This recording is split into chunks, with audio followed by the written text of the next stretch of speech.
Good afternoon and welcome to the meeting of the March 7th WVU Faculty Senate meeting. We will now come to order.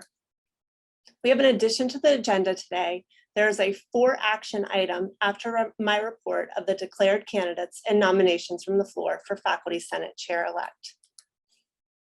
So next we have the minutes for approval for the February 14th Senate meeting. They've been distributed as a link to your agenda. David Roberts will be added to the list of attendees.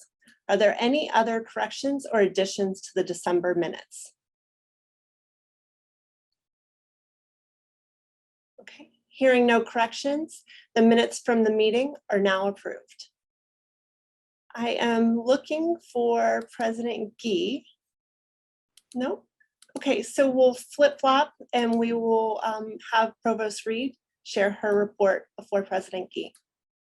Provost Reed. Okay, great. Thank you, Ashley. Good afternoon, everyone. Hope you're having a good Monday. So just a few items I want to run through today. First of all, I have a pretty big announcement about COVID, some changes in our protocols. So as you may know, the number of COVID-19 cases is declining pretty significantly in West Virginia, as well as the number of hospitalizations. And the university's numbers are also declining. This morning, we learned that there are less than 20 actual active cases in our red cap system. This is the lowest that has been since last summer. And we have no students currently in isolation in Gaskins. Also, according to the CDC, Mon County is now a medium risk community. And what that means is that masks are no longer required, or they're suggesting they don't need to be required in the community. And so we met as a COVID planning team this morning, and that includes our health and safety experts. And the decision was made to lift or to make the wearing of masks in all indoor spaces, including classrooms and learning laboratories and research labs, optional, beginning tomorrow. And so there will be an announcement that will go out shortly, I guess during this meeting, that will be sharing that, but we wanted to give you all the heads up on that before the announcement went out. You know, we feel pretty comfortable with this decision. It's, as you know, the masks, the county school system lifted its mask mandate last week. We've been watching and we said that we would respond when the situation on the ground changes, and it has changed. And so that's where we're at. I know that Rob Alsop was in the meeting this morning, as was Ashley. So I don't know if you all want to add anything else. I would just say in addition that there will be the extra kits that faculty members and staff, students can pick up around the spring break time period too, if they do not have access to the COVID testing.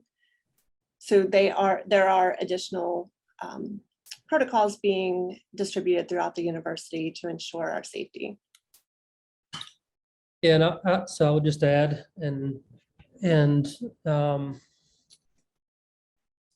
that when the CDC came out with its new guidelines a couple of weeks ago, I think at that point in time, there were several of us who were comfortable then, and we decided, given the CDC's new guidelines, to wait and see what happened from that perspective. And once the CDC did move to yellow, we thought this was an appropriate juncture. One of the things we will be communicating is that mask use, if someone feels more comfortable with a mask or double masking, they should be welcome to continue to do that. We think that there will be a number of individuals, both students, faculty, and staff, that will continue to.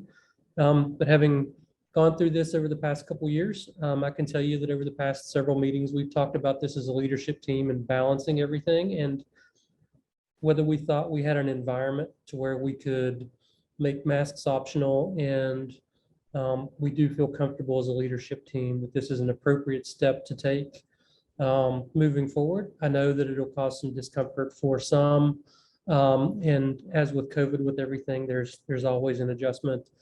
I will note that for the Health Science Center, and I saw a question come up in the chat, that if you are in a clinical or a patient area or an area otherwise required by the hospital or the dental corporation from a clinical perspective to wear a mask, that you'll continue to do that.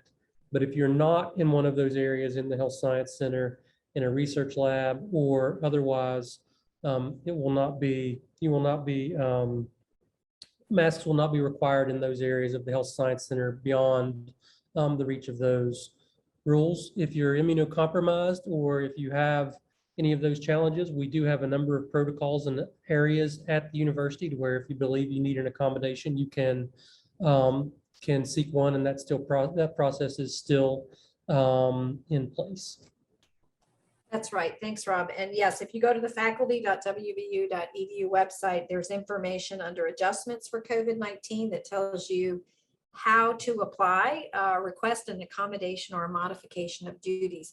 Unfortunately, it does not mean automatically switching your class to online. You actually have to go through the process, which is a formal process, and many, not many, but a number of faculty have been through that. So, and then just to answer, I think there's a comment about from Scott Critchlow.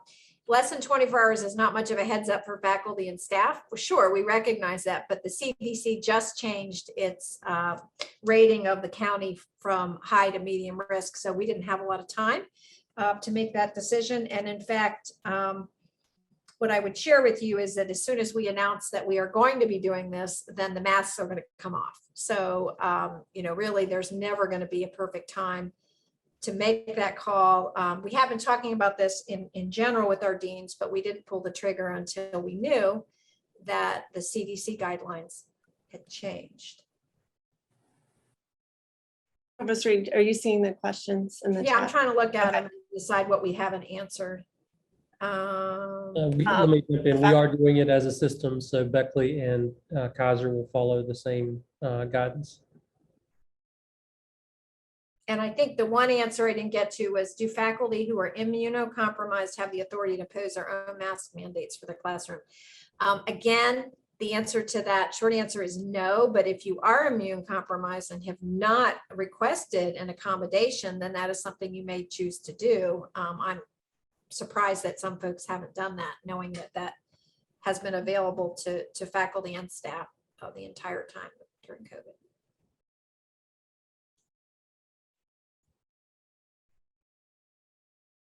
I think the last one is a statement from Heather Billings. Seems unreasonable to switch formats mid-semester when simply continuing to have students mask in that classroom would be a sufficient accommodation. And then I think the comment for the immunocompromised question was they've requested accommodations and have been denied. Yeah, so that's one we can't really speak to in real time, right? So that's something that I would suggest that you perhaps talk to Melissa Latimer in our office, and we could see what's going on. Dave has his hand raised. Yeah, just a bit of a question on timing. Why? I mean, we're a few days from spring break. Why not wait till after spring break, or wait, for a week after spring break to sort of let people get it out of their system and then make the change then? Yeah, so we talked about that. I think given the CDC guidance that is no longer recommending the mask use indoors, we decided to go ahead and do that. We did talk about that perspective and decided to follow along with what K through 12 had done last week and with those CDC guidance. I want to say, and I know that Provost Reed and Vice President Rob have alluded to this, but there's been thoughtful consideration done at looking at the data and ensuring that we were in a place that we would be able to move forward and do this in a very safe manner. There were lots of conversations, not just a meeting, but also conversations on the side and emails and looking at some of the research that was coming out. So I just want to make sure that that this was not a light decision that was made by our administration, that it was very thoughtful.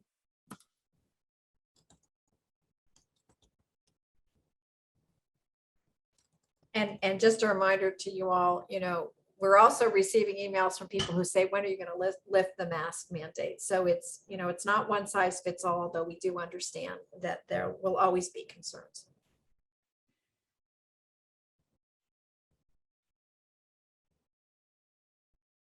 Okay, anything else before I move on? Do you want to go to President Gee? And I'll Well, just maybe wrap it up. Well, why don't you continue to finish your report, and then I'll, I mean, I'm sorry I was running a few minutes late. Sure, no problem. Great, thank you. So just a couple of other news items. We met Fred King and Richard Thomas, who's our Associate Provost of Graduate Programs. We met with representatives today from the Graduate and Professional Student Senate. As you may know, there's a circulation that there was a petition that they had been circulating asking for a number of things, primarily some financial relief for graduate students. And we had a really good conversation today. And we shared with the graduate students that the institution is committed to raising the minimum stipend for graduate assistants to $15,000 over the next 2 years. And so that would begin, year one would begin in fall of 2022. And then we would raise it again in fall of 2023. We also listened to the graduate students, some of their other concerns about the fees, university fees, college tuition, mental health resources for graduate students. And it was a very thoughtful presentation on their part, and we are going to give serious consideration to their concerns, and we'll be getting back to them, and we plan to have another meeting with them either at the end of April or the beginning of March, getting back to them in response to some of their questions and concerns. So I wanted to share that with you. There was a DA reporter there, so it'll probably be in the paper tomorrow. So you're the first to know. And then just briefly about academic transformation. We are holding a series of campus conversations, as you may know, about academic transformation. We had our first campus conversation on January 27th. That was a virtual conversation in which President Gee and I shared, the rationale for academic transformation, why it's urgent, what's at stake, as well as what progress we've made today and what the new priorities will be for the year. It was very well attended. There were, considering, the topic, there were about 300 plus people in the audience, and we had a very good conversation. And then on February 24th, we had a conversation about student success, in particular looking at efforts to revamp our advising model in a way that would help us to increase our retention and graduation rates. Another good conversation. That one was in person and on Zoom, and we had about 300 plus participants in that as well. And we will be sharing those on our website, our academic transformation website, the links, as well as the curated questions that come out of that and answers. And then on Thursday, just a reminder, this Thursday at 11 o'clock, we will be doing a campus conversation focused on the budget model and talking, I think, at the earliest stages of what we're looking at and why we're looking at it and why this is also a component of academic transformation. And Rob Alsop will be presenting, as well as Lisa Sharp from Talent and Culture, and it should be another very good conversation. I encourage you to participate in that. Just a little more in academic transformation. We are finishing our program, or we finished our program portfolio review of the Statler College's undergraduate and terminal master's degree programs.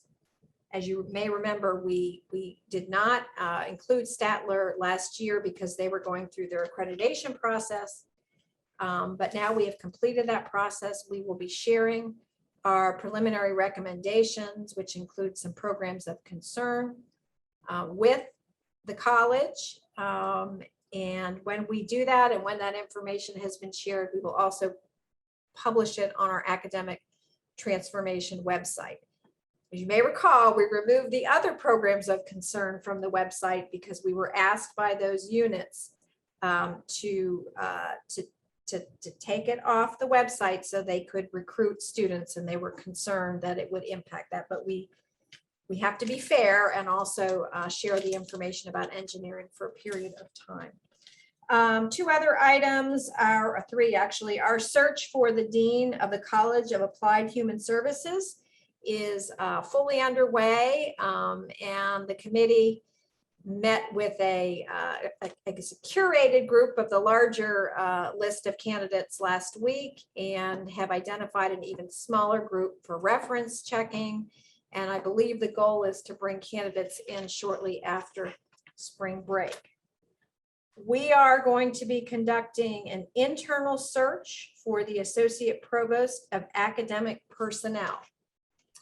This was a position that C.B. Wilson used to hold, and then Presha Niedermeyer held. And Dr. Niedermeyer left in the summer, and we chose not to fill it this year to see what our needs are in the office. And our needs are great. We have almost 190 P&T cases this year, the highest it's ever been.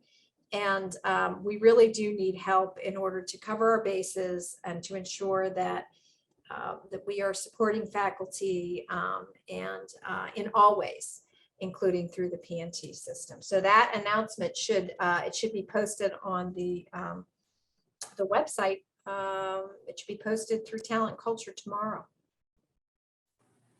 Internal candidates encouraged to apply. And then finally, I'd have to be remiss in not reminding folks that we are celebrating our Benedum Distinguished Scholars tomorrow night at 7 o'clock at the Creative Arts Center. These are the Benedum scholars from last year, and who all happen to be from the Everly College, and all happen to be women. It should be a fantastic celebration. Melissa Latimer is the MC, and it's from 7 to 9. Melissa, anything you want to say? And you want to give us a teaser?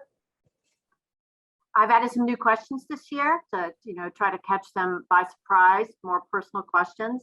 I just want to clarify that the program is usually done by 8:15, and we said 9 o'clock because there's a reception afterwards. So it is in person, and it is live, and we are recording it, and you can space out in the Gladys Davis Theater, and you can wear a mask if you want to, if that makes you feel more comfortable. Thanks. And we hope you can come out and celebrate your colleagues. It's usually a pretty fun event, and that really is it for me. So if we can go back to the GA comment, we have a question and then a statement. Drew Nick says we need to make sure it is clear that the minimum 15K considers that some programs pay GRAs over 12 months, so their 9-month stipend could be less than 15K. I've had this issue before. And then, Got it. I believe though we're talking about 9-month 15,000. So. So that answers the stipend over 9 months and 12 months question. Right. Yeah. But could I pipe in for a second, or? Sure, Andrew.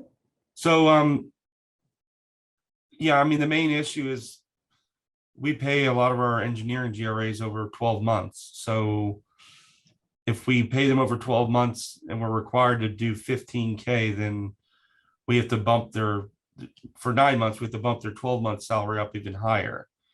So I guess it doesn't make sense to me that some people are required to make 15K and some people are required to make more. I guess I don't understand that logic. Drew, I'm not sure I can answer that right off the top of my head. Richard, Thomas, can you offer any clarification on that? I'm not sure if Richard's on the call. Normally he is. So it's okay. I mean, I can discuss this with somebody later. I mean, it's typically not an issue, but we've had a couple of students where I've been told you cannot pay them that much. You have to pay them more. And it was because they were looking at their 9 months stipend and not what we were paying them over the course of the full year. So I can talk to somebody offline. Yeah, I mean, I'll have somebody get back to you, Drew, on that. Sure. I mean, I know our standard is 9 months, and so that's what we were talking about in terms of the 15. Yep. Okay, all right, thank you, Mary Ann. Yeah, no problem. Any other questions? And thank you, Madam Provost. First of all, let me just say that this evening at 7 PM, there's going to be a vigil and rally in support of Ukraine, which I think is wonderful that our students, faculty, and staff are supporting. I think we all recognize that this is a terrible war that is going on. And I, for one, am just appalled by what is happening there. And at the same time, I'm very cognizant of the bravery that our colleagues here who are Ukrainian and their families and others are showing. So I just want to urge all of us to think carefully about this particular issue. I think it affects all of us in some way or other. I also want to thank Ashley and Scott Wayne and Eloise Elliott, who have been diligent in terms of their support of our legislative agendas, including the Senate bill that has been problematic to appear. And I understand Rob also, who is here, and he'll talk a little bit more about our legislative issues. But Rob told me that our team has just done a wonderful job in representing the interests of the university and its faculty. And so I really want to express my personal appreciation and believe that we've made real progress. A couple of other things. I want to be fairly short. Last month, as you know, we announced the leadership gift from a longtime supporter of the university, Ken and Randy Kendrick, that will allow the John Chambers College of Business and Economics to transform economic education through programs of innovation for high schoolers and educators statewide. This is a unique program, one that we may be the first to have undertaken in this way. Over the next 10 years, our university will dedicate approximately $20 million, including repurposed funds, in-kind support, and new investments to the project, while the Kendricks will contribute $20 million over that same time period, making their commitment one of the largest gifts in the history of the Chambers College. This alliance, of course, is a game changer for West Virginia, because it will help our state to retain top young talent in line with our land grant mission and with line what we're trying to do, which is to stop an outflow and to create an inflow of young people coming to our state. It'll also help by aiding teachers in fulfilling economic literacy gaps that exist for our students. One of the major deficits we find among college age or pre-college age students generally. So this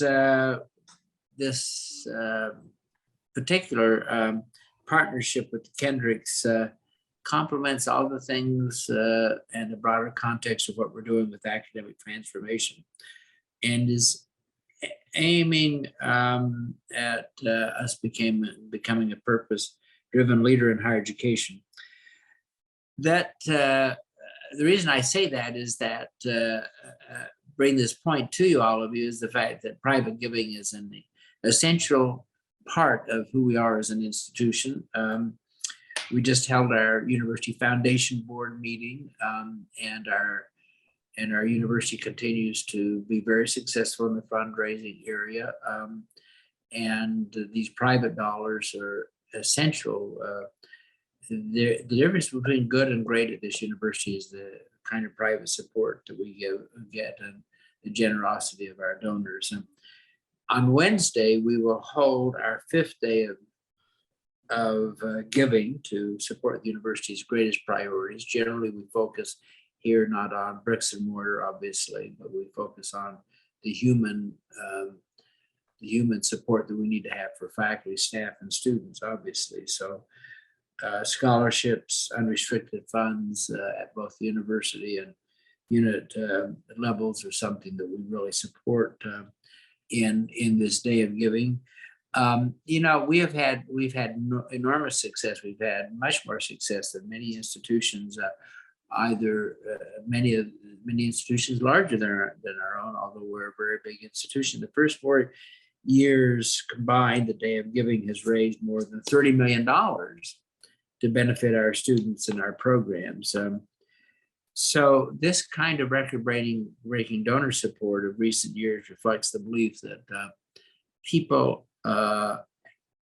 believe in our work and the quality of our academic enterprise. And that is, there's nothing quite like having people vote with their feet and certainly with their treasure to support the university. And if that is a mark of what we're doing, then I think all of you should feel very good. Beyond that, I think that probably the best thing to do is, I'm not certain actually whether you want Rob to appoint to talk about our legislative session now, or if you have another time, but I would certainly yield my time to Rob also.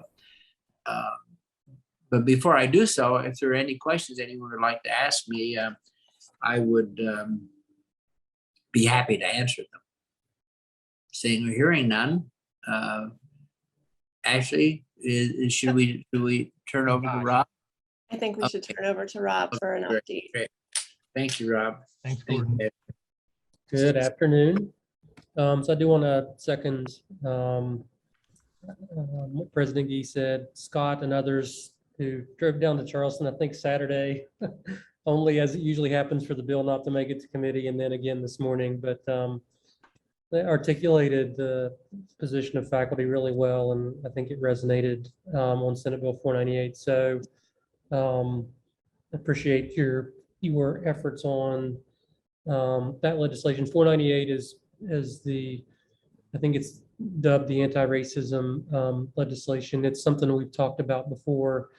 I will tell you, and I just got a text from Travis Mollahan, who's on the ground in Charleston working for us, that the bill is actually under active consideration in front of the House Education Committee at the moment. The leadership of the committee have put an amendment to the bill which would remove higher education from it. They're debating that right now.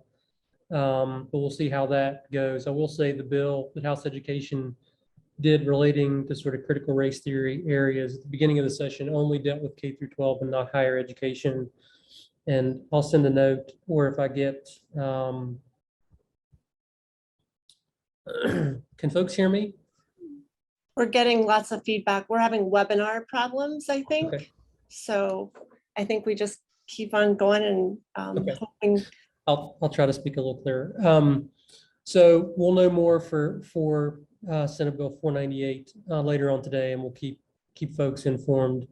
If it happens to pass through the House Education Committee today, it'll then have to go to the House Judiciary Committee, where they spent a lot of time and actually ended up, instead of passing the legislation, did a study resolution. So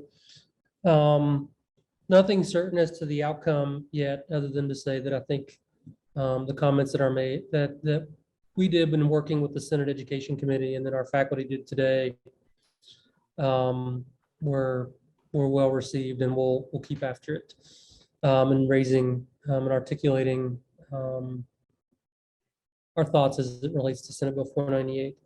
As it relates to the legislative session, they're 6 days away from being finished. I think they will have a budget passed by the end of the week, sometime on Saturday. I do think we'll get the funding in one form or another that the governor proposed. And everything looks appropriate there. The funding formula legislation is also in a decent place to pass. I think the House and the Senate have some other related to higher education areas that they are talking through moving forward as we come towards the close of the session. So I think, everything as of the moment from an overall higher education perspective is moving along okay. Again, we'll see how 498 goes over the next day or two. I don't know if I saw a couple questions pop up before I turn to budget. Ashley, if you want me to take those.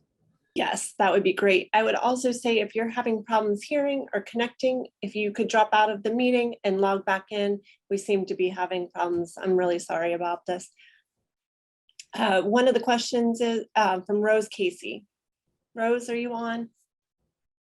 Hi, yes, I am. Thank you for the updates. I have been following this bill carefully, as have other colleagues who regularly teach about race and racism. I was wondering if you could confirm, just to make sure I'm super clear about this, if you could confirm the reason for our opposition to SB 498, and also whether we'll still oppose it if the higher education component is dropped.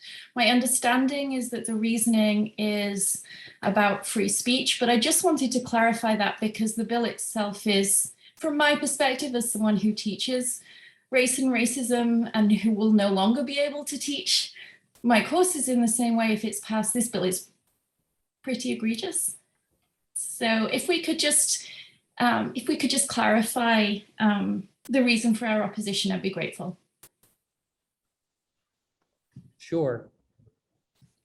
So what we've indicated to members of the legislature is that Doctrinate as an institution of higher education, our job as an educational institution is just to discuss any number of concepts with our students to challenge their assumptions and to get them to be critical thinkers so that when they leave the institution, they're prepared for a lifetime of the ability to be purposeful, to be resilient, and to make a difference in the world. And so anytime that you try to put limitations on the ability to sort of teach and understand what can be uncomfortable concepts, there can be all sorts of, whether they be intended or not, unintended consequences that may flow through, which could impact the classroom. I do think we have indicated that, and I know it's not directly as a correlation, but one of the things that has resonated with the legislature is there's not a free speech zone at WVU. WVU is a place of free speech where the marketplace of ideas what needs to dictate a result as it relates to how what gets debated. And so there is a corollary there between the ability for individuals to speak their mind clearly and to articulate and be challenged by the marketplace of ideas, and then what goes on for purposes of a forthright discussion in a classroom. And so it wasn't only the free speech part, but we did also indicate on the fact that a classroom is a place where folks will be uncomfortable from time to time when we talk about uncomfortable topics. So I don't know, I'm happy to try to get into more specifics or whether that is that responsive to what you were looking for? I do find that really helpful, and it eases some of my concerns, I must say. On reading the bill, I would say, and I'm not saying this to get a response from you, because I think you answered that question really helpful, it was a really helpful and clear and thorough answer to that question, and I appreciate it. I would just like to say, I guess for the record, and because I think this is relevant to other faculty who teach and who will be in this meeting, having read the bill, it tries to codify both sides into discussions about race in ways that are really troubling. It also implies that some racial groups might have a harder work ethic than others, which is quite frankly racist. It enacts, as you were discussing, this slippage between feeling distress about racism and being right. And I do think it's important that we recognize that sometimes we feel uncomfortable when we're learning new stuff, and that's just how it goes. And then finally, it contradicts the tenet that racism is systemic. And just, as a scholar who works on this, I have to say that is not something that's up for debate. We don't debate gravity. Racism is systemic. We can't deny that. And it concerns me that this bill, which would limit the way we teach, is actually taking discomfort about cultural conversations, which are tense at the moment, and I appreciate that, to a level where actually it's denying our professional ability as researchers to explain this is what all the researchers on racism say. And it's important that this is not this is not a discussion where we look at opinions, but this is the research position based upon extensive research across the world, and we have to recognize that this is the case even if you don't like it. So again, that's a follow-up because I think it's important for us to have this conversation, but I do really appreciate your answer, Rob, there, because that did kind of I'm glad our resistance went a little bit beyond free speech. Thank you. Rosa, I would just add one other thing, and that is the fact that, you know, we're dealing in a very divided world at the moment, as you know, and you and I have talked about that actually. And as you know, there are a number of these bills, which are much more that have been proposed across the country. In fact, I just talked to the president of the University of Texas, who was talking about their lieutenant governor and what chaos he is calling. I think that what our folks have done here is they've created a pathway that allows you and me and all of us to be able to continue these kind of discussions in a very divided world. And that I think in the end is, is the most important thing. Hopefully it doesn't even apply to higher education, but K through 12 has the same issue, and that's what we're talking about. But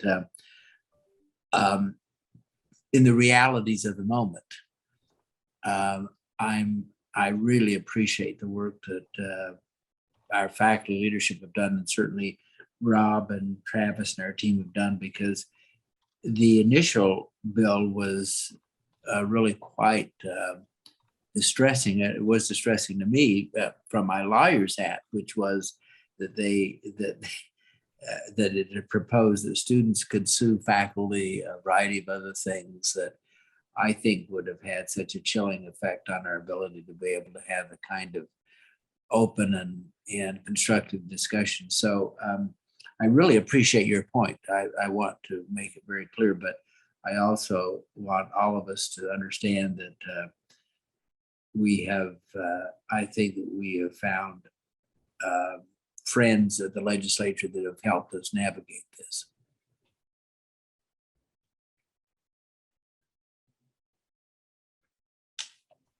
Any other questions for Rob about Parviz?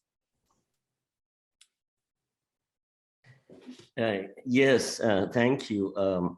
Actually, it's to President Gee.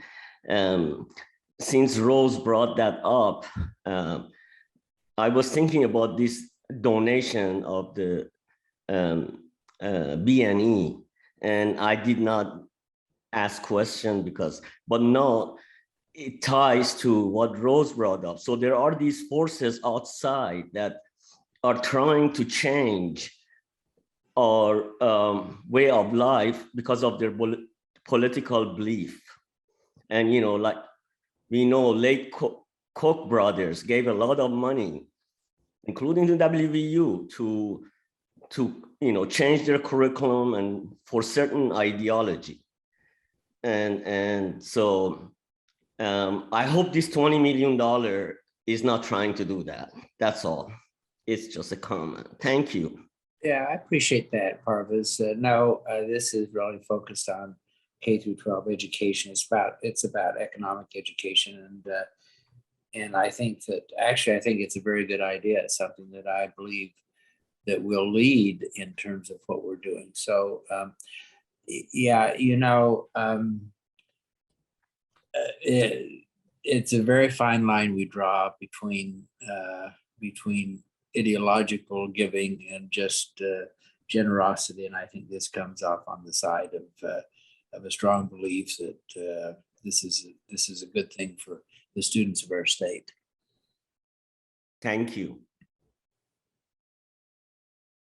Any questions for Rob about legislative issues or finishing up with President Gee? Okay, Next, we're going to hear from Rob, Vice President for Strategic Initiatives. He's going to now share about the budget, some preliminary information about the budget. Okay, so we'll hopefully just provide a little bit of information to get you excited and make sure you all attend the academic transformation conversation on the budget. But we wanted to come to Faculty Senate and talk a little bit just from a high level about budget transformation. So speaking at a high level, over the next several months, we are hoping to develop a consensus at WVU as it relates to a new budget model. Right now, I think we have what could be considered an incremental model. Over the past several years, there's been a lot that's changed in higher education as it relates to what happens with respect to hybrid or online courses and how those revenue splits go, to the amount of need and merit-based aid that we provide that is not funded, to the amount of debt that we've issued and bear from a central perspective, going forward to our overall enrollment in the market that we're competing in. All of these things, as well as the academic transformation that's going on at the institution, really led us to the point, and we've been talking about this for a few years, that we really need to take a look at and develop some best practices on a new budget model. And we'll be talking about that in detail in the coming weeks and months as we engage with the campus on how we move forward. And so whether that's more incentive-based or performance-based, we hope to move towards a new model. I will say that given some of the changes in our expense load and our revenues, we have a mismatch in terms of units and the allocation of revenues from a central and non-central perspective that over the long term is not sustainable. It's not really talking about overall spend as an institution, but how revenues are allocated as an institution as we move forward. I think in short, we want a more strategic budget model that is aligned with university priorities, that provides clear, trustworthy, and sustainable principles and guidelines that our colleges, our chairs, and our faculty understand what types of performance and expectations will yield results from a budgeting perspective. Going forward, we're just not in a great place right now as it relates to what reserves can be spent and how the budgeting process goes, again, in a way that allows us to be strategic as an institution. So as part of our overall WVU modernization program as an institution where we develop a new financial, human resources, and student information system model, one of the things that we want to do is to get that budget model done and in place so that the sustainable tenets of our new budget model are what are implemented for purposes of those financial IT systems moving forward. We don't want to put a budget model that we're going to change and code it into a new system. And so what we hope to do is by midsummer is to have a budget where we've developed a consensus and then run that budget in parallel for a year. So the current budget parameters would remain in place for the fiscal year 23 year, while we run a parallel system with this new budget model for the new budget model to go in place on July of 2024. It'll take a lot of work, a lot of collaboration. There've been a number of design teams that have been formed from units across the institution to come up with the basic principles. There's an academic, I spoke to the academic transformation team today. There is an academic advisory committee that's working specifically on modernization that will be briefing as it relates to our budget. And so what I would say is more to come. Urge you to listen to the campus conversation where we'll do a deeper dive as to the why we need a new budget model. And then again, over the next several months, there'll be pretty high level of engagement as we work from the highest principles of what ought to be part of WVU's budget model into the throes of implementation. So more to come, Ashley, but I'm happy to try to answer any questions or take any feedback as we jump off towards developing this new budget model. Are there any questions?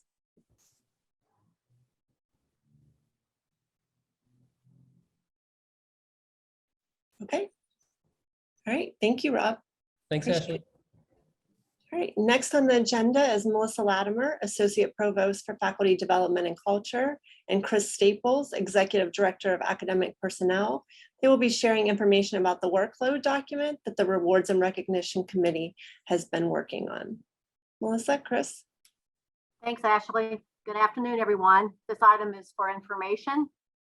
I'm going to start by talking about why we created this document, what the purpose of it was, what the benefits are, the timelines, and then we'll pull it up and take a quick look at it. That sound all right? Okay, so why did we create a workload guideline procedure? Well, we didn't have such a document, and the provost charged the Recognition and Reward Committee last year to create such a document, okay? The main goal was to ensure that every college and department, or we would call it other equivalent academic unit, that they have a workload document and that each document has common components to it across them, okay? How does it benefit faculty to have a clear, transparent guidelines for how workload is allocated and credited in a unit?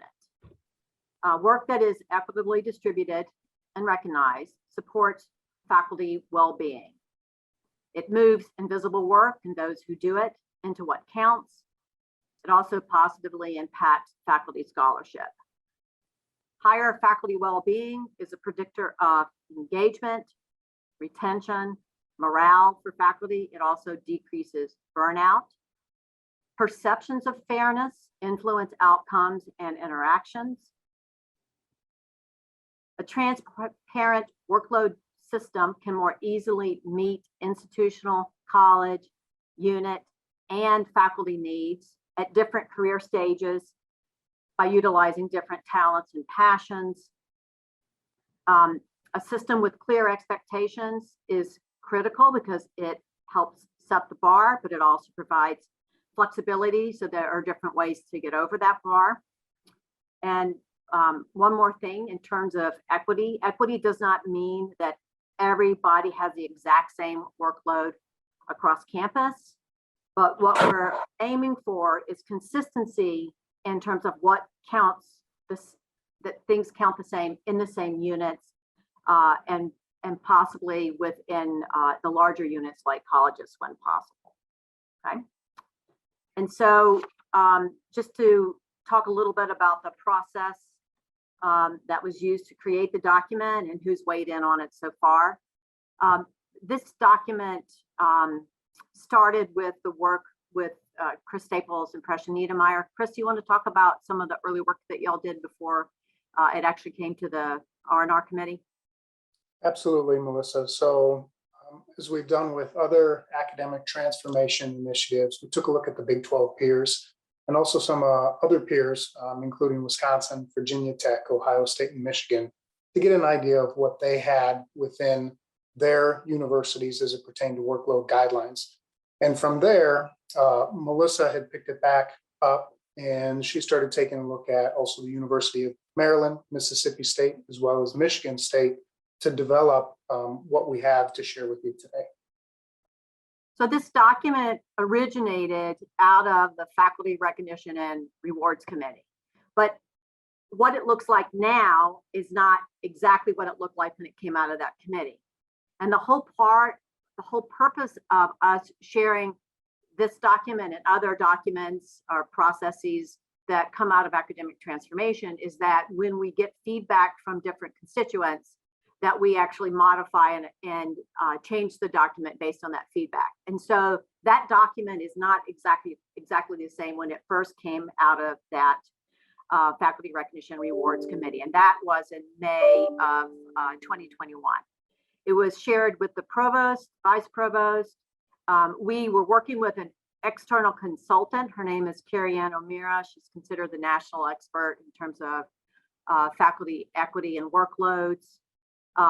We eventually shared a document with the Faculty Advisory Council and Davis Addis from EAB. It was shared multiple times over a 4-month period with the deans, back and forth, back and forth. It was shared with Fred King out of the research office. It was shared with Gary Furby from legal. And as a follow-up, we recently shared a significantly revised document from that one that came out in May of 2021, a list of facts about workloads. As people ask us questions, we're adding information to that fact sheet, and a training template to help colleges and other academic units create their workload documents. So in terms of the timeline, the first draft came out of the R&R committee, like I said, in May 2021. In fall 2021, that was the most extensive sharing with different constituents. Our most recent meetings sharing it was February 7th with the Academic Transformation Faculty Advisory Council, and then last week with Faculty Senate Exec. And if Chris has the capacity to share screen, we can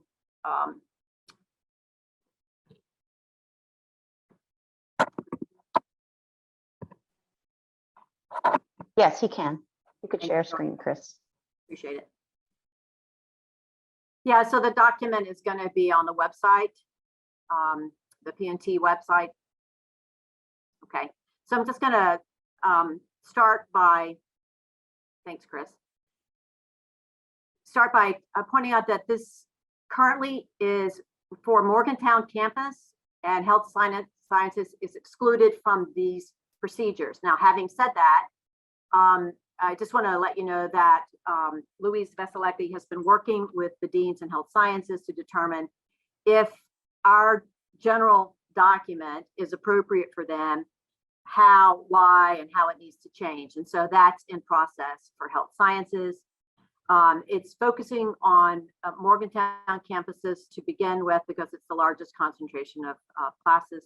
But these documents are available to campus leaders and can be used at any time on the regional campuses. Okay. So this document, because it's at the university level, is the broadest sweeping document. And so there are some pieces that I think are really important. Essentially laying out the importance of the R1 status, the importance of research, teaching, and service. That every unit needs to have a workload document. Now, there are some colleges that don't have departments, and so they will create a document that is more detailed and more similar to the documents coming out of departments. Those colleges that do have departments, their guidelines can have broad parameters the way the university one currently has. But they can also do number 3 and 4 on this document if they would like to, okay? And so what we'd like to see at a minimum for the college documents is the standard expectations for all faculty members. And what's an example of that? Well, you could actually say that we as a college or as a unit are incredibly successful in terms of getting external funding. We'd like to keep doing that, but to be clear, all faculty must teach at least one course per semester. So a general parameter that essentially that you can't buy out completely from all of your classes could be something that a college could put in there in terms of a standard expectation that everyone teaches at least one course per year, okay? Identification of factors that differentiate workload as well as an explanation as to why and how that differentiation system works. So we've got that on the back page of this, and we'll get to that in a minute, but essentially there are general parameters that if you, the degrees that you produce are undergraduate only, that would be equivalent to like a 3-3 teaching load, or it would start there. That if you have masters, it would be 3-2, and if you're PhD granting 2-2. Now, that is not to say that even if you're in a PhD program, but you're not getting external funding or not working with graduate students or not producing enough research, that your teaching could actually be higher than your colleagues in that same unit, okay? but it would need to explain what does it mean to say enough funding? What does it mean to say enough graduate students, PhD students? What does it mean to say enough research? And what are those equivalencies? And that takes us to number 3, which is we have a chart that we've given them as part of this template document. And we want units to go through the exercise of thinking about a 3-credit course. What are equivalent other teaching activities that may be equivalent to a 3-credit course? What are research activities equivalent to a 3-credit course? And what are service equivalencies? So that's within and across the 3 missions. And because those could be used as equivalents, that when you're doing one thing, you may get a course reduction based on that with conversations with your chair or academic leader. And then the last piece is we want an outline of multiple pathways for faculty to be successful in their academic careers. And what that means is we're really trying to encourage everyone to get beyond a 40-40-20 distribution for tenure track faculty, as well as in terms of how they're hired when they first come in and where they might be later on in their career. And so what we have asked is for the units to focus on associate professors and full professors, and looking at different distributions based on interest in the faculty interests and passions and needs of the unit at the time. Okay. Most documents do start by establishing guidelines for teaching. So Chris, if you could go ahead and scroll down, that's what we learned from looking at other. And here is essentially documenting what the standard teaching load would be for a faculty and with just an undergraduate degree, right? So we're looking for something equivalent in the academic units. We give some examples in terms of what could be teaching equivalents. Just because you're doing those things doesn't mean you automatically get a teaching equivalent. It has to be recognized by the unit, and it has to be with the conversation with the chair in terms of taking on additional responsibilities. Again, it's important to say that we're not trying to make everything exactly the same across colleges, but we're looking for consistency within units. So not every college will have the same teaching load. Colleges have different class sizes. They have different numbers of majors, undergraduate and graduate programs, as well as research engagement. And so their workload documents will reflect that. Chris, if you want to scroll on down.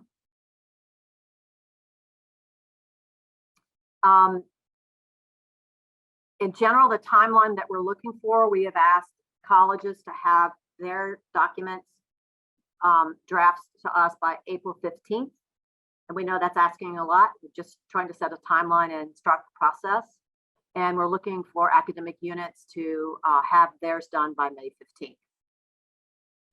The document, as you can see from us, is only a couple of pages. We're looking for something equivalent for colleges, those colleges that have departments. And if you look at the template, which we'll post as well, that's about the length of the document that you would need to have, filling in those templates that we provided.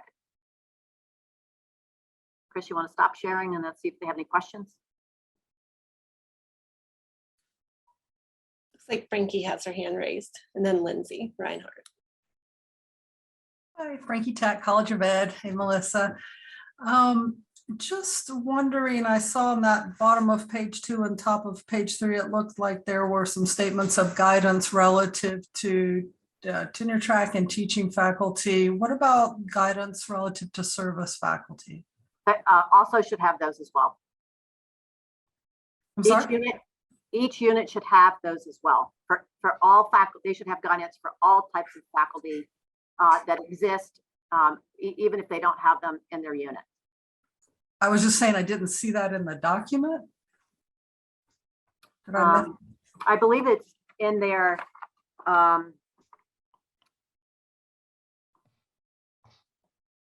it is in there, but I think there's a general statement.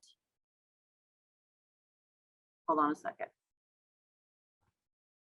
Chris, I thought we had a general statement in there where other non-tenure track faculty teaching assignments will vary depending on their workload assignment.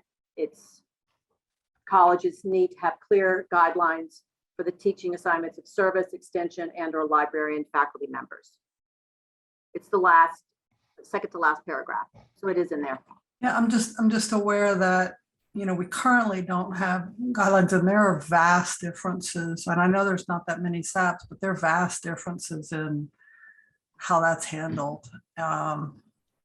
So I don't know. I wonder if this is an opportunity to put something out that adds a little bit of direction to it, like you're doing with tenure track and teaching.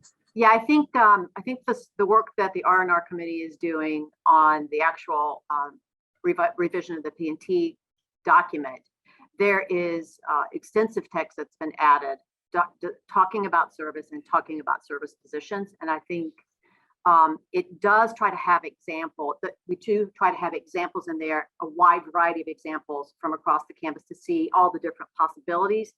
But service positions, people were hired for very specific unit needs. And so in some ways you could have as many different workloads as you have service professors, right? That's the intent. But those positions, so we're not trying to standardize those in terms of what they look like. We're trying to give general guidelines in terms of what the teaching distribution should look like, what should count, how things get counted, promotion, all that kind of stuff. Lindsay, did you have a comment or a question? It was about the same question as Frankie's about service faculty. Okay, looks like Parviz has his hand raised, and then we have a couple questions and comments in the chat. Yeah, thank you, Melissa. Yes, I'm a chair of the P&T committee in my department, and this workload is very important because all we do, our outcome is excellent, satisfactory, good, excellent, good, satisfactory, unsatisfactory. And then that ties to how much work percentage you're doing in that particular field. So it's really good to have something very consistent across the university. Now, my question is, 1 FTE for a regular person, 1 FTE of just teaching, is it 8 courses per year, 7 courses per year, or regular 3-hour course? So how many? Because that's really the crux of the whole thing. We're saying it could vary. What a one FTE could look like could vary across colleges. We're saying that that's possible, and it could also vary within units, right? But you have to understand. But my thing is, 1 3-credit hour course that you go teach, and 1 FTE, how many courses? No, it depends on the context. I know, because I saw the Reed College is accepted. Yes, I know some colleges have different way. But just so teaching 2 graduate students is different than teaching 20 in a required data analysis class. Teaching. No, I think you're changing the subject. I think all I'm saying is, when you go to classroom and teach 3-hour course, how many courses is 1 FTE? That's all I'm asking. I'm not talking about graduate student. I'm not talking about service. We don't have a set definition like that. We said it depends. We say it depends. It depends on the class. The one thing that we are clear about consistently is a 3-credit course is more than a 2-credit course. And a 4-credit course is worth more than a 3-credit course. Yes. And a 5-credit course is worth more than, right? Those things that are the things that are consistent. But the others, the first time you teach a class, when you come to the institution, the class could actually way more than when you teach it for your 15th time as an associate or full professor. So can I it say, depends. no, excellent point. So you guys need to, I'm sorry, I mean, you administrator need to really convey and educate your mid-management, which they're the department chairs basically, and the dean. Absolutely, it's part of the Yeah, process. okay. Absolutely. Thank you. I Yeah, appreciate that. so part of the process will be trainings and workshops for anyone who is interested, and that includes deans as well as chairs, heads of academic units who are responsible for creating these documents for their units. Thank you. Of course. Okay, in the chat, we have, will we receive a copy of this document? Will we be able to attach them to the minutes? Sure, why not? Okay. And then this document looks different from what our dean shared with us. When did your dean share it with you? Marion, I'm looking for you. Are you on? Are you looking for me? Yes, no, me, Marianne Armour Demon. Okay. I'm sorry, our dean shared it with us this morning with the executive committee. Okay. And it looks different. It's a 2-page document and it has the same title. And this is the Karen Diaz, the library dean. Marianne, so we've been working with the deans, and it may be the case where with Dean Diaz, is it the library's document that you're working through, or is it the university document? We saw the university document like this, but Okay. it's only 2 pages. Yours is 3. And it That's looks not- different. actually, There's it goes different to the things in first- it. It goes to the 3rd page. It's not 3 full pages. And since that February 3rd, there have just been some minor edits to the document.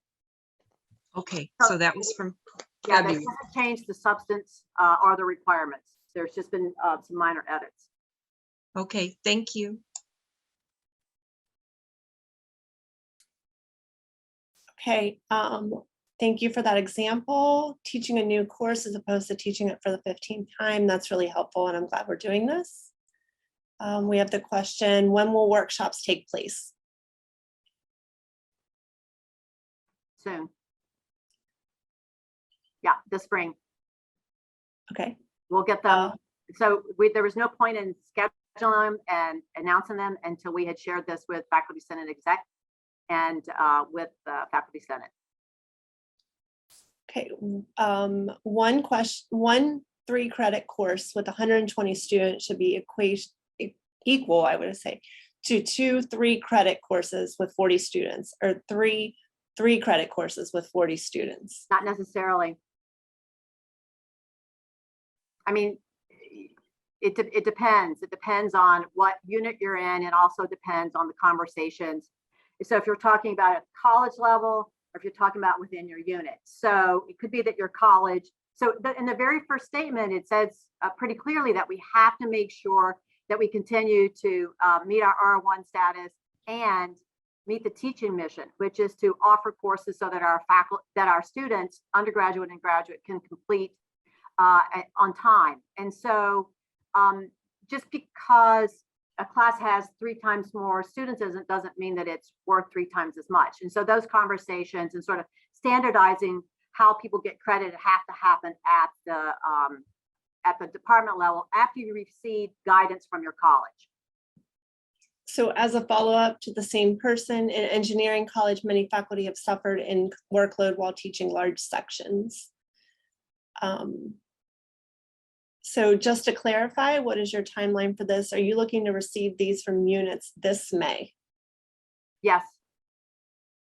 So we want to start the process for receiving them from units this May so that we have summer to get through all of them before the fall semester starts. We can't get them the day before the semester starts and get through all of them and get them back. And so we set a timeline so that we can start essentially receiving them, so that we can take a look and then get them back to people, get them back to units. Okay, we'll go to Assad and then we'll come back to the chat. Thanks.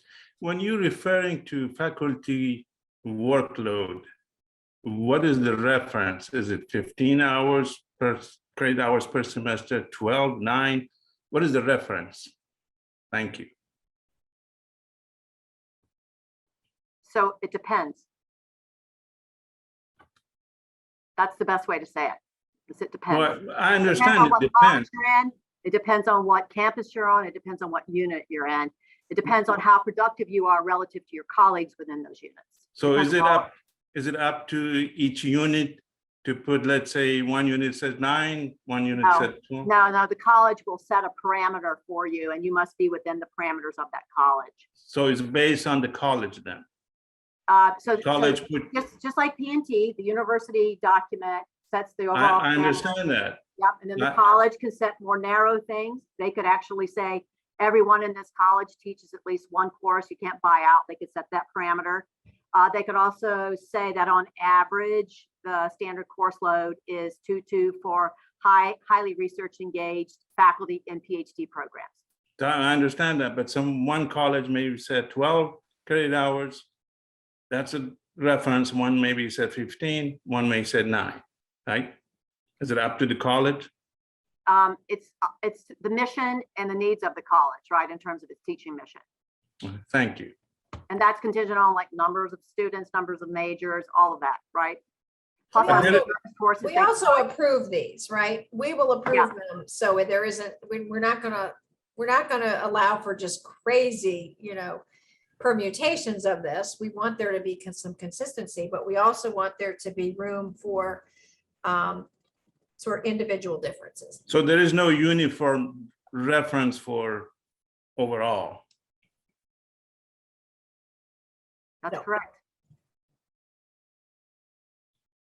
Okay, Frankie, and then we have a couple questions left in the chat. Frankie Tatt, College of Ed, soon to be College of Applied Human Sciences, which is what I wanted to ask about. There is a combined committee currently working on P&T for the new college. And I was just wondering, Melissa, if they've had a preview of this document to build that in so we won't have to turn right around and redo our new college's document. I believe we have somebody on our R&R committee that's also on that same committee. So there is some overlap. But Matt many and Andrea. conversations that we've been having, at least 2 of them, I think. Fantastic.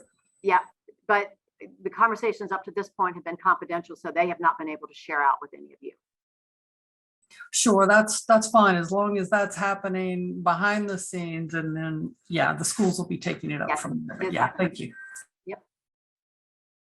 Okay, we have 20% service for tenure track faculty will change from department to department. In one department, it might correspond to serving in 3 committees, another one 4. Will you have some suggestions for the departments to keep it uniform among the different units?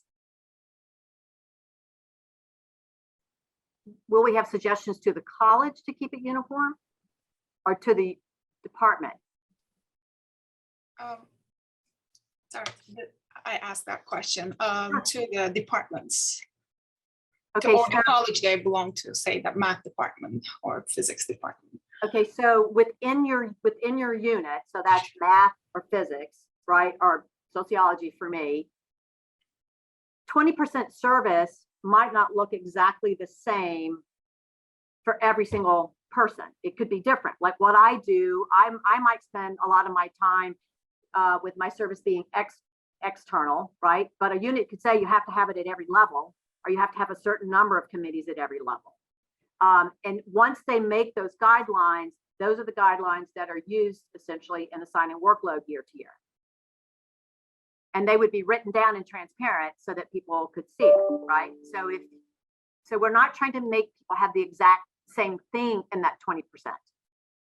But if you are doing the same thing, one of the things you're doing that's similar to something that I'm doing, we want to make sure that both of us get the same credit for it, right? That's the best way to say it. Okay, we We have a could also, comment. also provide a link to the document, equity-minded workload, Carrie Ann O'Meara, that was produced under ACE. That might be useful for people as well. She's got some examples in terms of some exercises at departments. She's got a whole we've got workbooks, all kinds of things that she's provided us to help with this process. There are a few comments still about the timeline. Yeah, Can you go over the timeline again? Sure. And So then it's an idealized timeline because what we would like, though, is for people to try to meet that deadline or have it on their radar. So we want colleges to have their like 2-page document to us by April 15th.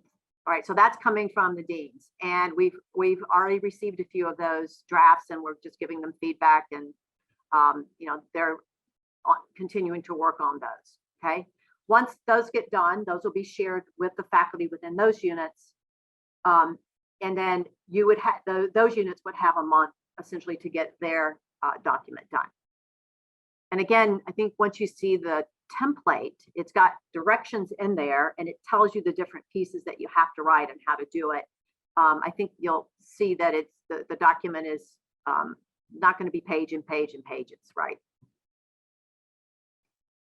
We're not trying to create everyone having the exact same equal across the university, but within units, we're trying to have consistency in terms of things counting the same. And people being aware of what counts. Like, for example, if you become director of graduate study in my unit, you might get 1 course reduction and half a month of summer salary, okay?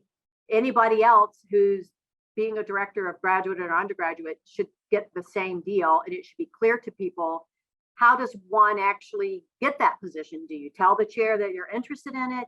Is it advertised? Is it voted on? Like, all of that should be clear.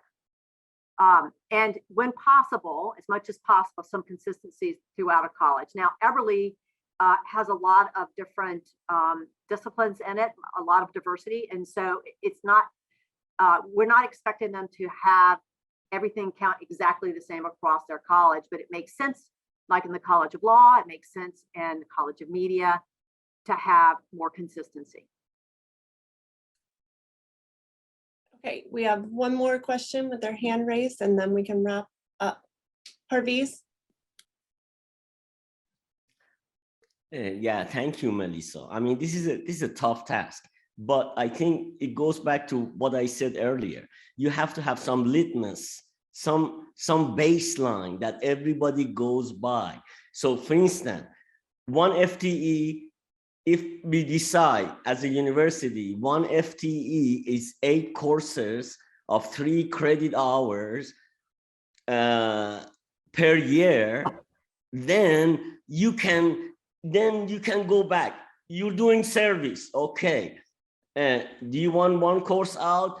How much your service is? Is it equivalent to that 1 course? And then you can do that 40, 40, 20, or any combination of the workload, but you need to have some baseline that everybody could refer to. Thank you. And this is a tough, I've been here for 32 years, and this is one of the toughest. Yeah, and it needed to happen, right? We need to have these conversations. And so we've decided not to make, to create the thing that you're talking about, Parviz. What we are more interested in is putting within this chart, a 3-credit course and units figuring out what the equivalencies are instead of us deciding. And colleges determining what the average workload needs to be for faculty within their college so that they can continue to meet their service and teaching missions.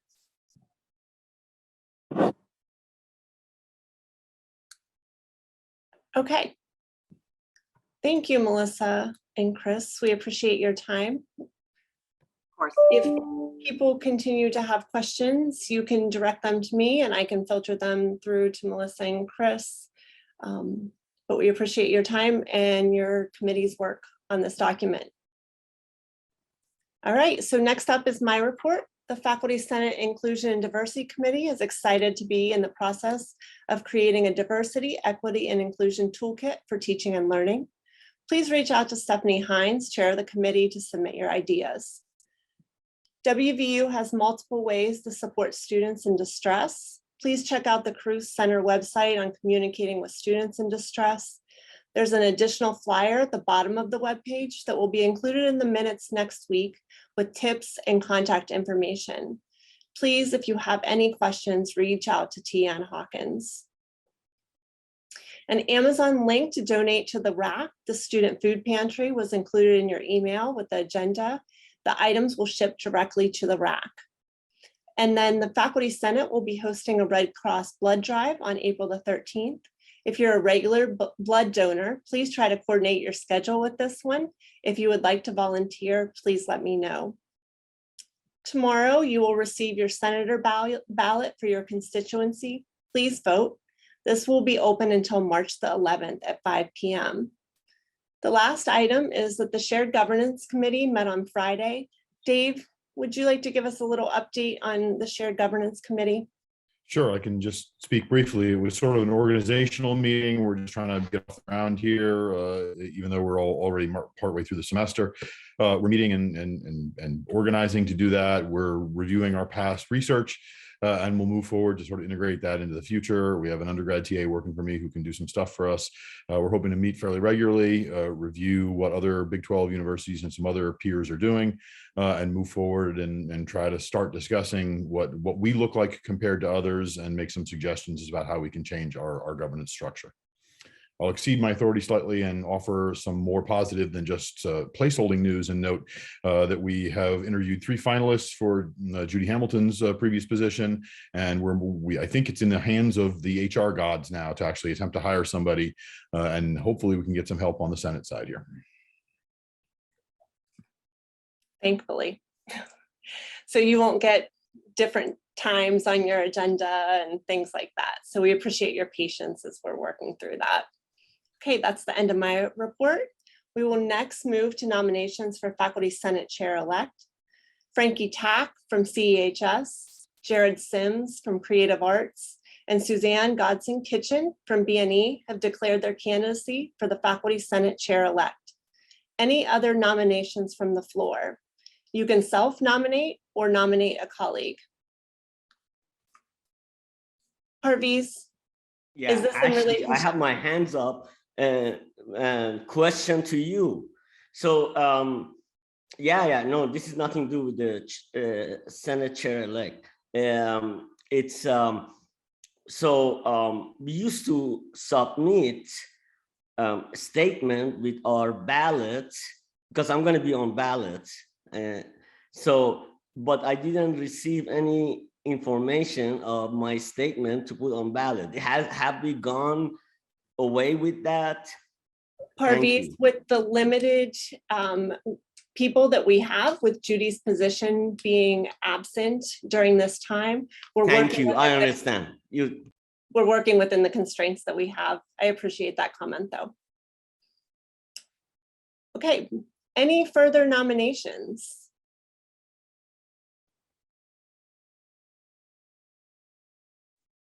Yes, I've been asked to repeat the names. We have Frankie Tack from CEHS, Jared Sims from Creative Arts, and Suzanne Godson Kitchen from BNE.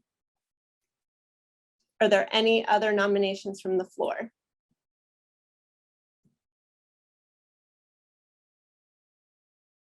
Okay, hearing no further nominations, the nominations are closed. The candidates will prepare a speech for the April 11th meeting and submit a candidate statement beforehand. The elected candidates will serve as Faculty Senate Chair during the 2023 and 2024 academic year, and on the Board of Governors for a 2-year term. Next up, we have Robin Hissom, Chair of the Curriculum Committee. Thank you, Ashley. Today I have 5 approval items. The first is the new courses report. I also have the course change report, which are in Annex 1 and 2 respectively. And then we have 3 program changes, one for the chemical engineering program in the BS, A second one, a BS in physical education and kinesiology, and then also the BA in physics. I'm happy to take questions on any of these items. Okay, we can bundle those items for a single votable measure. All those in favor of approving, please raise your hand.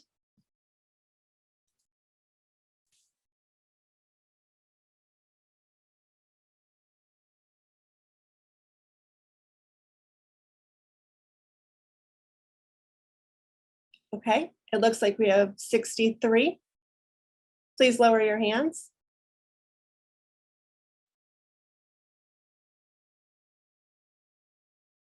All those opposed, please raise your hand. We have 1. The annexes have passed. Thank you, Robin. Next, we'll hear from the JEFCO chair, Amy Welsh. Hi, everyone. We just have a for information item. We have the Honors Faculty Fellow courses that have been selected for the 2022-23 academic year and their corresponding JEF areas.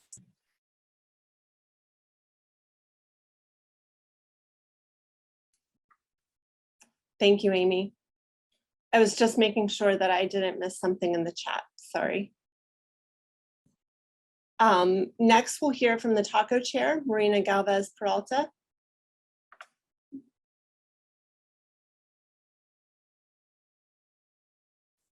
I'm looking for Marina. Okay. I don't see Marina. Next, we'll hear from the Committee on Committee Chair, Anne Marie Hibbert. Can you hear me, Ashley? Yes. Awesome.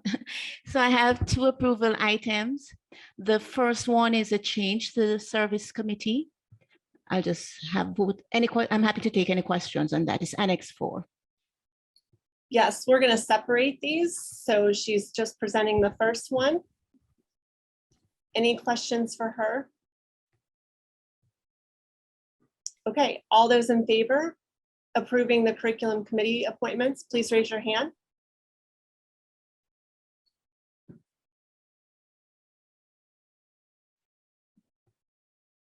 Okay, we have 66. Thank you. Go ahead and lower your hands.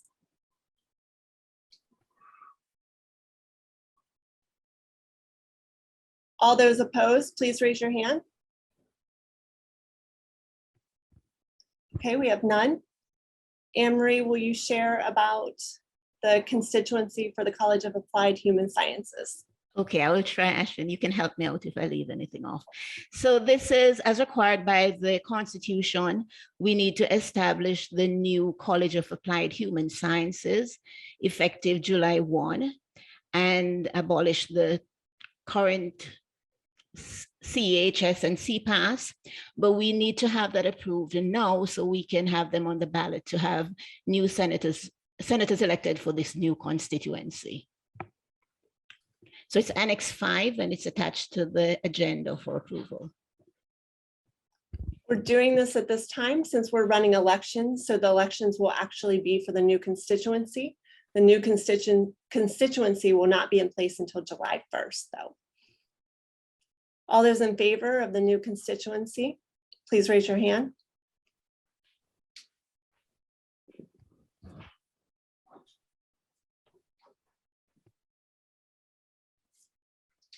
Okay. It looks like we have 67. Yes. Go ahead and lower your hands.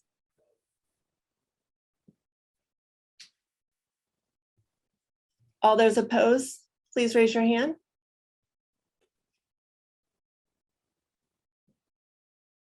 Okay, we have 1. Thank you, Anne Marie. Next, we'll hear from our faculty rep to state government, Eloise Elliott.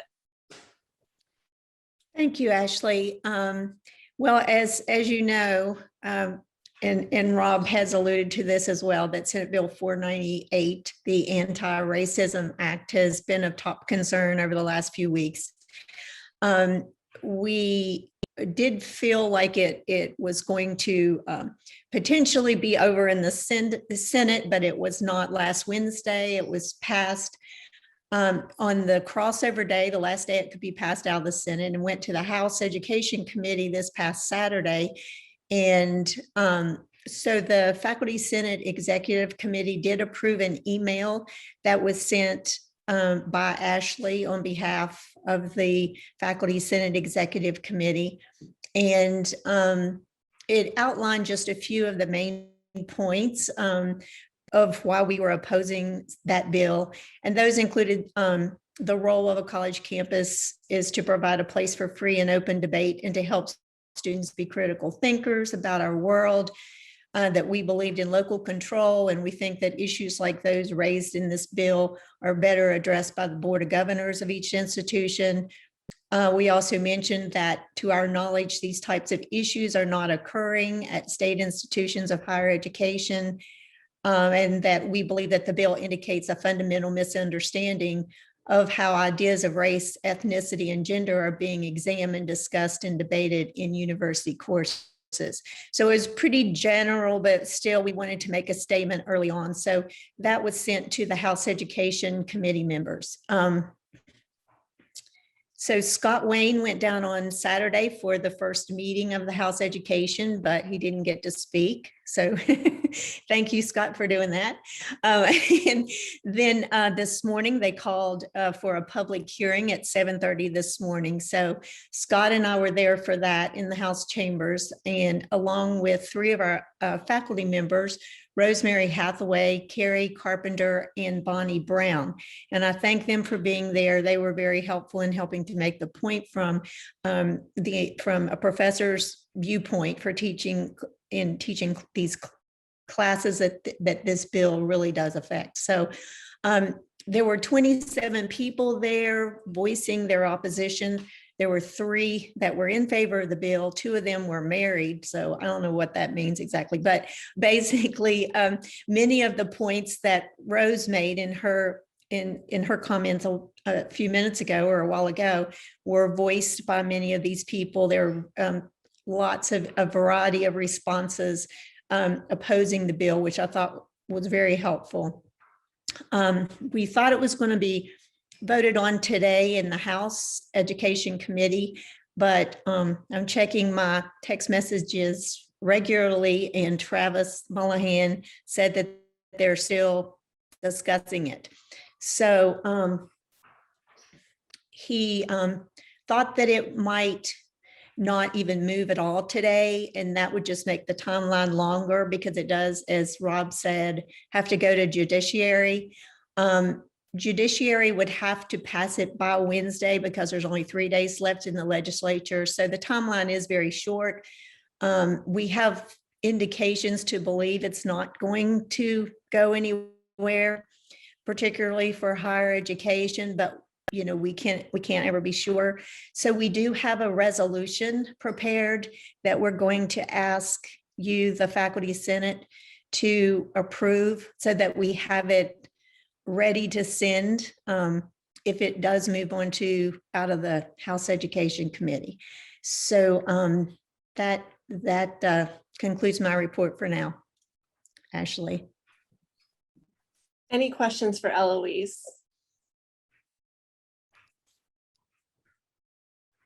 Okay, we thank everyone that went down and advocated for us. We know that that is not a light task, and so we're very appreciative. Next up, we'll hear from our Board of Governors rep, Stan Heilman. We had a Board of Governors meeting on February 18th. Aside from a lot of discussions that were held in executive session, we did receive updates from Evan Witters in the Provost's office on some of the transformation that's surrounding advising here at WVU. We also got an update on the Wvu Modernization project, some of which Rob talked to earlier. We also received updates on several ongoing capital projects, the Send West Virginia, the renovation of the old natatorium space, which is complete, Reynolds Hall, which is 90% complete and should be open sometime around June, as well as future plans for the School of Dentistry renovations. We also had a presentation from the Sodexo folks. Some of you are probably aware with the issues surrounding some of the food industry here at WVU. The next meeting will be April 22nd, but we also have a special meeting coming up this Thursday. And that concludes my report. Any questions for Stan? And I will say that I don't know what the music was at the beginning of the meeting, but it was very enjoyable. I don't know what it was. It was awesome though.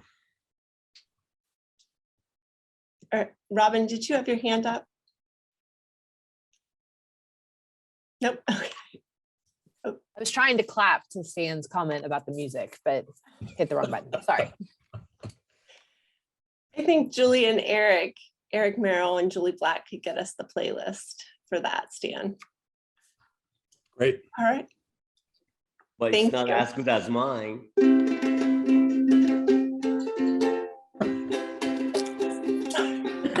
Thank you, Barbies. Thank you. Don't quit your day job. So do we have any new business? Eloise is going to share the resolution, but I'll open it up for any other new business. Okay, Eloise, I'm going to share my screen. Okay, so I hate to read this because I know all of you can read, but I'm required to read the whole thing. So just bear with me there. So this resolution was prepared with using many different resources and feedback from a number of people. We are welcome to discussion about this. And we would appreciate us coming up with some kind of resolution by the end of this meeting. So we're prepared to respond if the bill does move. So this resolution set forth by the West Virginia University Faculty Senate affirms that educators should make decisions about teaching and learning and supports the rights of academic freedom of faculty to design courses, curriculum, and pedagogy, and to conduct related scholarly research. Through Senate Bill 498, the West Virginia legislature could severely affect the role of higher education in providing a place for debate and discussion around race, ethnicity, and gender, and to help students to be critical thinkers and engaged and informed citizens about our nation, its systems, its history, and its multiracial democracy. So the rationale. Whereas the Faculty Senate of West Virginia University values free speech and free expression and all of our constitutional rights, and do not believe in indoctrination or forcing the affirmation of certain beliefs, but do believe that the role of institutions of higher education is to provide a place for discussion and debate on critical topics that affect the world. Whereas educators and students must be allowed the freedom to examine injustices, which help to provide the adequate context surrounding some of our core subject matter materials. Whereas legislative proposals and enactments, such as Senate Bill 498, seek to prohibit academic discussions of racism and related issues, but fail to recognize that the criteria set forth are indeterminate and subjective and will have a chilling effect on educators to exercise their academic freedom and use their expertise to make determinations regarding educational content. Whereas many accrediting bodies, like the American Bar Association, are requiring students to be educated on issues like bias, racism, and cross-cultural competency, which could be affected by this legislation. Whereas over 70 organizations, including the American Association of University Professors and the Association of American Colleges and Universities, issued the joint statement on legislative efforts to restrict education about racism and American history, stating firm opposition to legislative action that limits higher education faculty's academic freedom in the classroom and in discussing their subject content. Whereas in a nation that has for centuries struggled with issues of inequity and injustice, many students do not have adequate knowledge of race, ethnicity, and gender history, and the policies that contributed to inequities. And therefore, institutions of higher education and educators have a responsibility and opportunity to help students understand those barriers in their historical context. Whereas the WVU Faculty Senate believes in local control and believes that issues as those addressed in Senate Bill 498 are better addressed by the university and the Board of Governors. Whereas to our knowledge, these types of issues around race, ethnicity, and gender are not occurring at state institutions of higher education in West Virginia. And there are policies and systems already in place that would handle them if they did. And whereas West Virginia University has a division of diversity, equity, and inclusion with an Office of Equity Assurance to protect students and employees from and remedy all forms of discrimination, harassment, sexual and domestic misconduct, and retaliation in accordance with the WVU's non-discrimination statement. Therefore, let it be resolved that the WVU Faculty Senate resolutely rejects any attempts by bodies external to the faculty to restrict or dictate the content of university curriculum on any matter, and will stand firm against any and all encroachment on faculty authority, including by the state legislature. Let it be further resolved that the WVU Faculty Senate affirms the joint statement on efforts to restrict education about racism, authored by the AAUP, PEN America, the American Historical Association, and the Association of American Colleges and Universities, endorsed by over 70 organizations and issued on June 16th, 2021. That's the end. So it's very long. We tried to cut it down, but we couldn't seem to get anyone to agree to cut a certain thing out. So it's pretty long, but we're definitely open to your feedback, your response in general to this. And if, again, we're hoping that we won't have to use this, but if something that is unexpected happens today or tomorrow, we want to be prepared to have something to send as Faculty Senate to all of the House representatives, delegates. Okay, Parviz. Yes, thank you. This closed the whole circle of the loop of our meeting today, from the beginning to the end. This is exactly what we want for our administrator and or our faculty representative to represent us. We are free thinkers, and we need to teach our kids, which is our students, to be a free thinkers. And these outside forces we need to fight against. I'm an independent, I'm not whatever, but red or I am purple. But what I'm saying is this is a great thing, and thank you for doing this. Thank you, Parviz. Heiko? I was just curious to know who wrote the resolution. There were lots of people.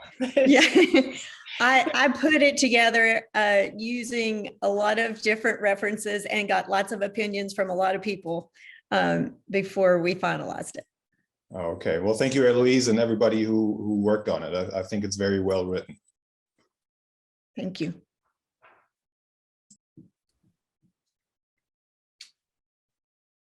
Any other discussion or comments? Rose, I'd be interested to know if it hit on your points.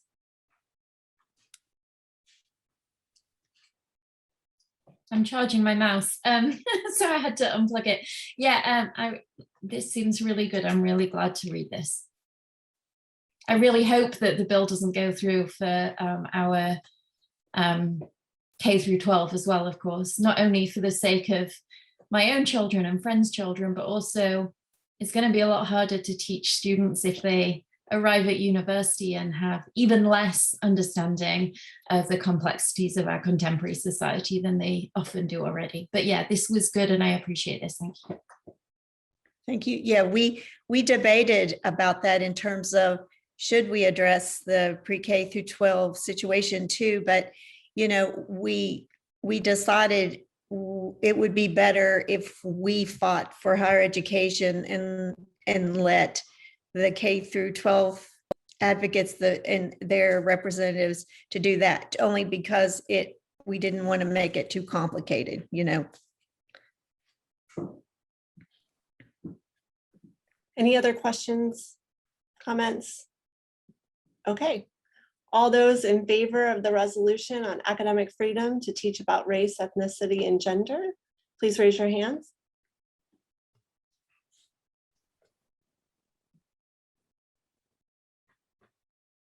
Okay, it looks like we have 68. Go ahead and lower your hands.